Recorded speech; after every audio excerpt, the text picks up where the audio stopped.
Hello, everyone, and welcome back to another episode of Okay, bye. Today's episode, we're going to be talking about religious upbringing. Yes. I think a lot of us have similar upbringings. Well, similar in the respect that we were all brought up religious. Yes. I think as the generations go on, the less and less religious they get. Because, I look at it now and I'm like, a lot of these kids these days weren't even raised in church. Yeah. When and we were, and it shows. Lord Jesus, slap them in the face. But talk to me about your upbringing. So I grew up in a Jehovah's Witness household. Oh. Mm-hmm. That, is it this one? I hope it's not that one. Not that one. Magical. It was magical. No, it was not. No. I'm interested. I grew up. I didn't grow up, but I went to high school with someone that was Jehovah's Witness. Yeah. Miguel, who's now like mainstream artist and. Oh, that guy, Miguel. Mm-hmm. I was like, Miguel, I wonder who that is. Yeah, and I just remembered him like just saying he was Jehovah's, and really, I didn't know that. Yeah, I think through that is like the first time that I knew that they were not allowed to celebrate holidays, special occasions. So tell me more about that. That's kind of interesting. Now that you mentioned that, Prince was a Jehovah's Witness. Yeah, that's what I found out too. Michael Jackson also grew up as a Jehovah's Witness. Stop. And Selena Quintanilla. Her family was Jehovah's Witness. I don't know if you've ever heard of the song La Bomba. Bomba. Oh, Bomba or Bomba, like Bomba. That guy. He converted into Jehovah's Witness. Oh, girl. Yeah, it's crazy. Yeah. Being Mexican, I think every Mexican person around me is like, "You're not Catholic?" Right. Okay. It's like, no, I'm not Catholic. I'm Jehovah's Witness. Yeah. Which is one of the things that I would face like often. So yeah, we didn't celebrate Christmas, no birthdays, no Halloween, of course, which is not my favorite holiday. No 4th of July. In school, when we would stand for the Pledge of Allegiance, I would stand, but I wouldn't put my hand over my heart because that is idolizing something that isn't God, or idolizing a flag. Mm-hmm. So off the bat, you can tell who in school, like you would get looks like, why aren't you saluting the flag? I was like, well, I can't. And then I would have to explain the whole thing. Yeah. Now I'm not Jehovah's Witness, but yeah, it was a trip, honestly. And as I got older, it was like not for me. You guys aren't allowed to eat certain things too, right? Or you guys can eat everything? Yeah. Okay. You just couldn't like have birthdays and like. So sad. It was really sad. Like, happy birthday. Shh. Don't say it. Stop. They can hear you. They are everywhere. Help. But it's funny that we laugh at that, but a lot of times when you're growing up a certain religion or a certain way, you feel like you need help and you want someone to rescue you. Well, honestly, I didn't see anything much. I didn't see much of it. Like, I thought it was normal. Yeah. And then until I started, like, friends started having quinceañeras. Like, did you want to be my dama? Okay, it was just one friend. But when friends, plural, what? But that's what I kind of started noticing as I started getting older. I was like, oh, wow, like, everybody's having a birthday party. I want a birthday party. And like so what were your thoughts like with that? Like not just the wanting to, but how did you feel against religion or against your family because of it? I thought it was normal because my dad's side of the family, they're all Jehovah's Witness for as long as I can remember. They were always super like into the religion. And on my mom's side of the family, they were all into like, they always had parties. Let's go to Chuck E. Cheese. We're going to like celebrate your little cousin's birthday and stuff, and I would kind of feel jealous about it. Yeah. Like, but then I would also get hit with that's wrong. That's wrong. And then I would be like, oh wow, that's very sinful of me to want to go to a birthday party. How dare I? Yeah, honestly. You went and flogged yourself in the room? Yeah. Little whip? Yeah. Honestly, dude. Still have the scars. Yeah. Both physical and emotional, right? The emotional is definitely there. Yeah. That's crazy. Yeah, it was a trip. A lot of people think it's a cult. I mean, tomato, right? Tomato. Yeah. How about you? Grew up super Christian. Grew up in So my mom, when she was raised Mormon. So when she married my dad, she kind of, I don't want to say converted, because the whole, when I say Christian, the denomination that we come from is from the Protestant wing of things. And so when the missionaries came from England, that's kind of who brought it. They, took it to Tahiti, and then they brought this man from Tahiti that came over to the islands. And so it's funny when you talk about religion in the islands, you know where it came from because of what we call it. Like LMSA, which is LMS, London Missionary Society, is who brought the Christian religion to the islands. We call it Lotu Ta'iti. Lotu Ta'iti is the Tahitian church. So Lotu is church, Tahiti, because the man that came with the missionaries was from Tahiti. Oh. The Methodist church is Lotu Tonga, because who brought it to the islands? The Tongans. Lotu Pope is the Pope. So Catholics. And so my mom was, and then the Mormons. So that's like one of the fastest growing religions in the islands. And my mom was raised Mormon, but we were raised in the Protestant denomination. So growing up, we would always be at church. Always. And when I say always, I want to say 7 out of 7 days. Wow. Like literally. So up until what age did that? Until I moved out of the house. Oh, wow. Because it's like when you're at home, like you do what your parents do. Like you would get beat. On Sundays, we'd always have to wake up early in the morning to cook what we call kongai or tonai, which is kind of the brunch, the food that you have after church. And so that was always, I hated waking up early in the morning. Like literally, you wake up at 5 in the morning just to cook. Then you get ready and you're tired. And if you're tired, your parents are beating your ass because you need to get up to cook. But even throughout the week, like growing up back home in Samoa, it's like after you went to regular school, you would go to Samoa or to the church for youth practice, choir practice. Every other day was something. So it was, your life revolved around that: family, school, home, church. Wow. Church every day. Wow. And if you didn't go to the church, you had family prayer every night. And you know what? And I love that about growing up, is you grow up with some kind of foundation, right? And like you said, that was normal for me. That was normal for us. That's still very normal for Samoans or for a lot of Polynesians, is that whole religious upbringing. And God, they're so strict. Yeah. They're so strict. I mean, not as strict as you guys, where we couldn't celebrate birthdays or anything, but we couldn't do a lot of different things. And again, the denomination that we're from, it's like very old school, very reverent. You sit there, you sing your hymns. There's an order to the church service. And then it's just, we moved here, and I'm like, God, these people don't go to church, or their church, they clap. You know what I mean? Yeah. Like when they're worshiping and praising and like doing all this stuff. I'm like, I was kind of jealous. I wasn't jealous. I was scared. I'm like, oh my God, that's sinning against God. I'm like, what are you guys doing? No. This is too progressive. Like I started thinking like that as a freaking child. Like, I was in like junior high. Was it junior high or high school where I was invited to go to a friend's church. And of course, when you say that to your parents, they're like, why the hell are you going to go there? Why are you going to? So like we would have to lie and say we're going to do something else. Yeah. Because every other church is the wrong church, right? Right. Mm-hmm. But I literally felt so out of place. One, I felt moved because I'm like, okay, I'm feeling some type of way because it's exciting. But at the same time, I felt like I was sinning against God because you learned how to be a certain way, or you learned how to go to church a certain way, how to worship a certain way. So I didn't go to another church until I'm not even going to lie, maybe like 21, 22. Yeah. I got to go to like Catholic Mass. Oh. And there was a part where I don't remember. You had shake people's hands or something. Oh, passing of the peace. I think that's what it's called. Because I think we kind of... I don't know, because we and Jehovah's Witnesses never did that. Yeah. And my boyfriend like shook my hand and I'm like, what the hell are you doing? And then he's like, and then his mom's like shaking my hand. So I'm like, are we leaving now? Like, what are we doing? And then I'm like trying to leave and he's like, sit down. I'm like, what are we doing? I'm so confused. Help me. Honestly. Like I literally felt like I was taken out of my bowl. I was like, what am I doing here? Yeah. Not even an expression, taken out of my bowl.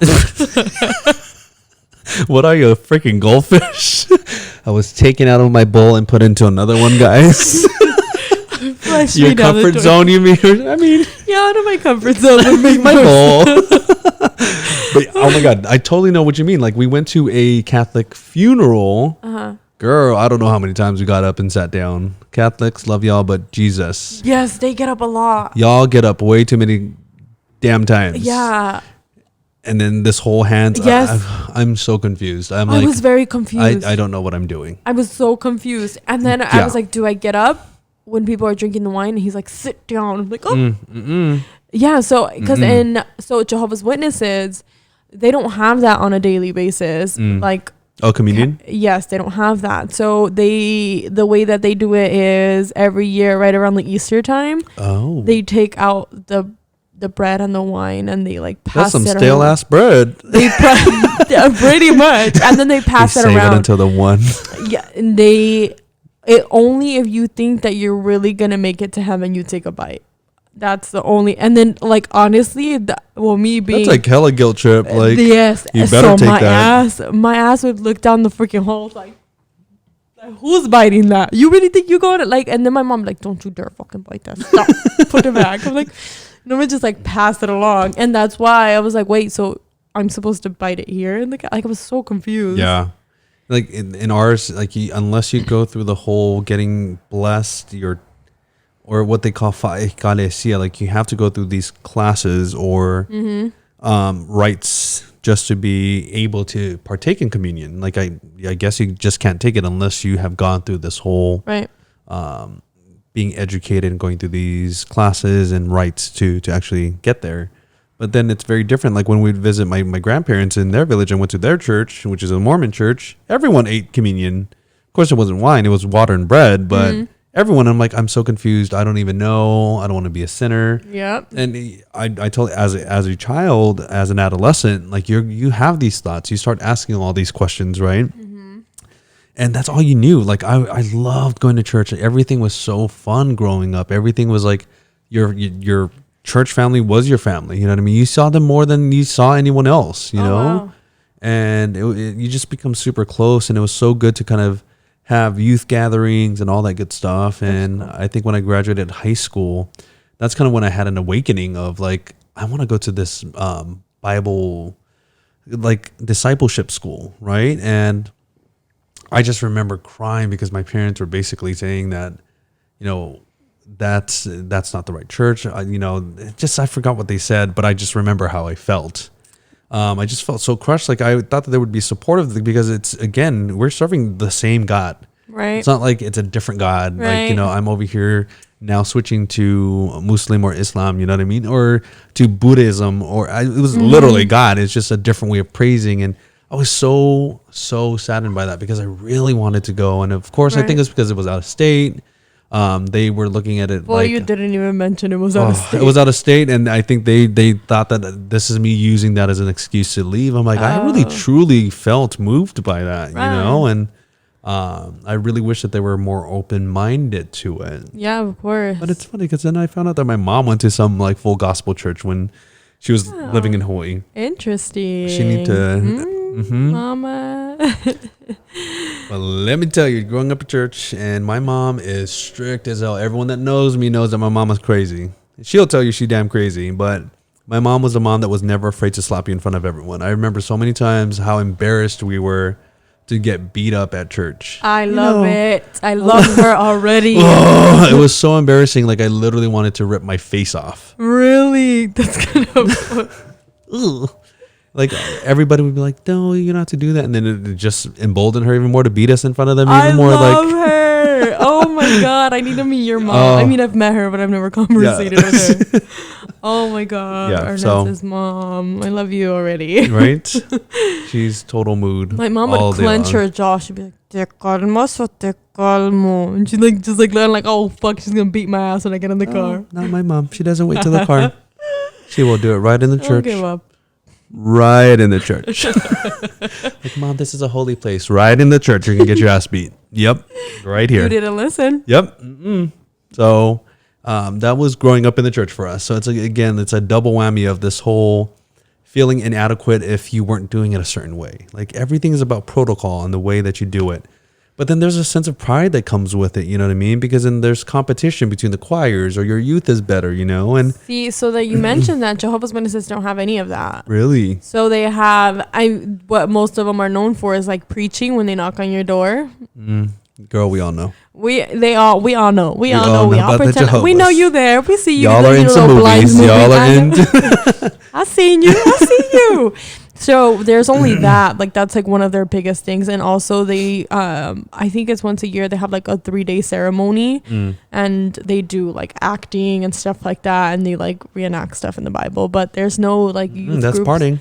Yeah, that's like high key partying. I always wanted to go to like youth groups and stuff. Like, oh wow, that's really cool. I mean, so I'm too grown now, but I'm like, oh wow, that's so cool. And then the only thing we would have was Bible study within the week, and they'd pair you with like, we got paired with like a younger girl who, I mean, and it was like, oh, the things that we were taught was if you want to date somebody, you're dating for marriage. So don't date somebody if you're not planning on marrying them, which I was like, okay, I understand. But you also don't hang out with worldly people. So anybody who's outside of Jehovah's Witness, they're bad people. Don't hang out with them. Sounds like a cult to me. Just kidding. And I'm like, so I that's can't your be belief. friends. More power to you. Yeah, but still love you, but like I'm 14 and you're telling me I can't be friends with my friend across the street because she's a different religion. Yeah, I think that's the tough part. And like listening to music, like we weren't allowed. Anytime that we would listen to like pop or hip hop or change the radio, we literally listened to church songs all the time. Really? It was like, you know, if you fought only piss it was just like literally just like trash, you know. It just they talked a whole lot of mess. Really? See, so for us it was fine, you could listen to whatever as long as it wasn't anything satanic. But my parents, being Mexican, they'd be like, you're listening to rock? Esa es música del diablo. Like, okay. Mom, Green Day is not música del diablo, I swear. He's talking about September not ending. Oh my God. Oh, Minority, one of my favorite songs for them. I love Minority. Oh my God. I love that song. I love Green Day. I want to Oh. so sexy. I was not ready for that. I mean. But here we are. Here we are.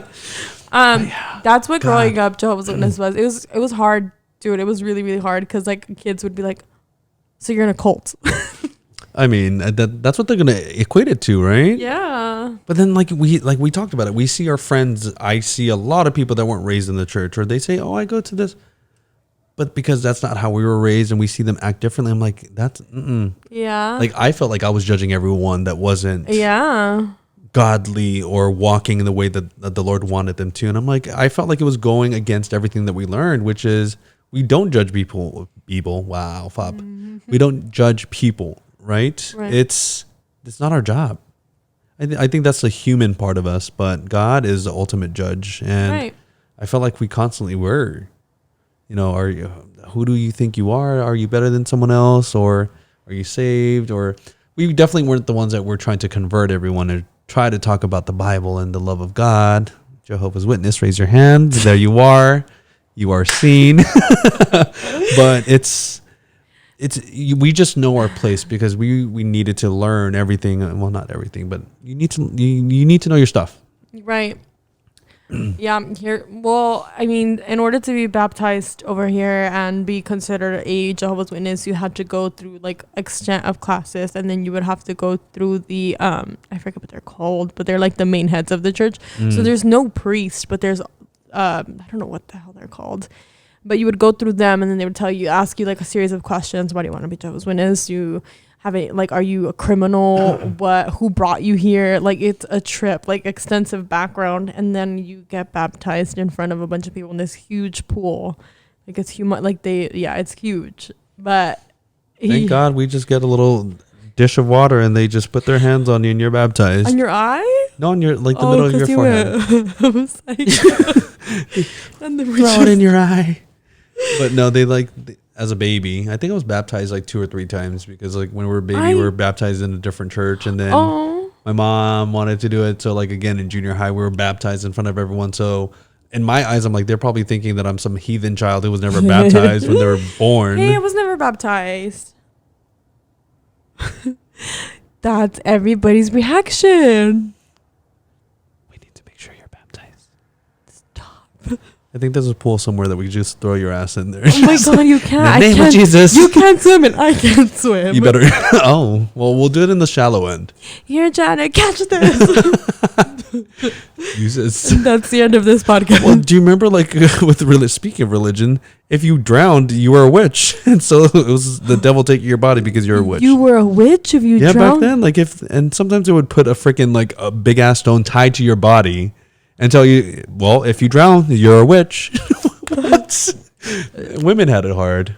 Dang. Yeah, Lucy down the street, she a witch. Y'all should test her out. Yeah, I'm just saying. She needs to be gone real quick. Right, that part. Dang, that's crazy. Yeah, oh my God, I did not know that. Talking about growing up religious, it must have sucked growing up religious back then. Oh my God. Because everything was about God. And I felt like people use religion as a tactic, to guilt trip people or to get people to kind of gather behind them and, really ostracize someone else. Like, why would you do that? Why would you discriminate someone, knowing full well the harm that could come their way?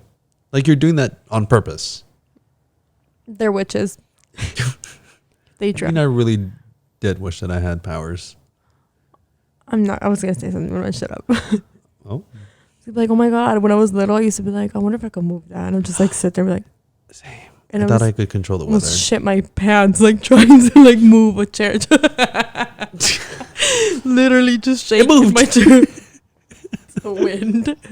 Oh, I love it. Oh my God. Well, yeah, we're not witches. Oh my God. Who's a witch? Sabrina the Teenage Witch. But yeah, I seriously, like, we weren't even allowed to watch stuff like that. Twilight. We couldn't watch Twilight or read about Twilight. It's when it was like super popular, and they'd be like, "Oh, Harry Potter." Harry Potter. I felt bad because I'm like, "What? Harry Potter is like a children's book. I'm like, really? It's all fantasy, and like you guys were banned from reading it." Yeah, we couldn't read that. Well, speaking of Harry Potter, you're a Gryffindor. Yeah, head to. I think they have an app. They don't have Pottermore anymore. But if you're not from this house, sorry about your life. And by this house, I mean Gryffindor. Goodbye. We're the best team. Bye. So I did it again, and I was Hufflepuff. So she's a Hufflepuff. I'm a Hufflepuff. Okay. Okay, pues. Well, until next time, ladies and gentlemen, go ahead and DM us, message us, text us. Literally, nobody has left messages on the messenger thing. I think we need to be a little bit better with we want to hear you on the podcast because we can hear them and we can respond to messages, and we want to hear you guys.